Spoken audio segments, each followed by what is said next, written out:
السلام عليكم يا جماعة. أخباركم انتوا ايه؟ النهاردة معلش أنا اتأخرت عليكم في الفيديو ده، بس كنت بحاول أجيب لكم حاجة حلوة. قلت بقى كان نفسي في الكبدة على زي طريقة المطاعم الكويسة، فعرفت الطريقة. فدي أوانس ودي كبدة، وهنعمل احنا ايه يعني شوية زيت شوية زيت، وهنعمل احنا هقول لكم هنعمل احنا ايه دلوقتي. نشيل الزيت.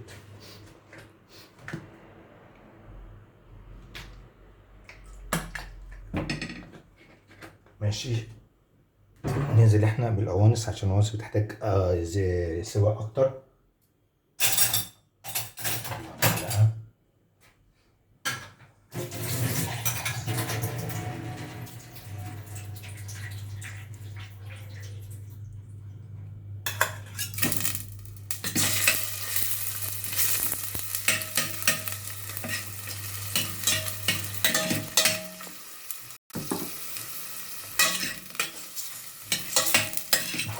حطيت زيت شويه راح، وانا بحط بقى اللي هي بقى الكبده. احط نص صباع من الزبده اللي انا كنت عاملها عشان تدي بقى طعم حلو قوي. طبعا دول اربع فلفلات متقطعين هينزلوا مع الكبده بقى، بس انا بحب بس القوانص الاول، واحط الملح والفلفل الاول.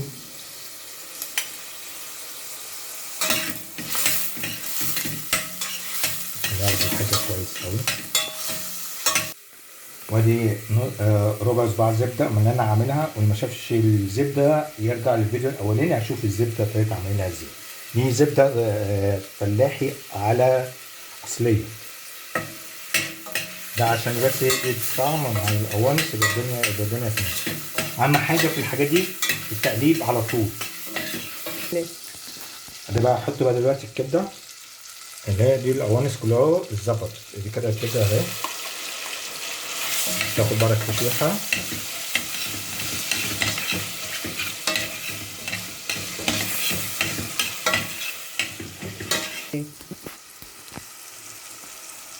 بصوا يا جماعه دلوقتي انا هحط بقى الفلفل اهو والتوابل بتاعتها. الواحد لا يتصف التوابل اللي هي معلقه ملح ونص معلقه فلفل اسمر، وان شاء الله هتاكلوا وتدعوا لي ان شاء الله.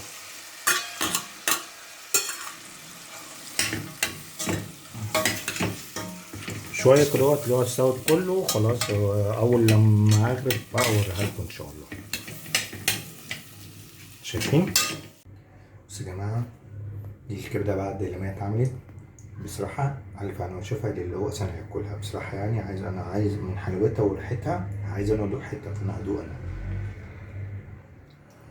بسم الله ما شاء الله، لا مية مية، طعمها حكايه. هتجربوها هتقولي دي بقى دي حاجه على قد الايه. عارف انا اشوف ان شاء الله اشوفكم بقى في فيديو كمان ان شاء الله.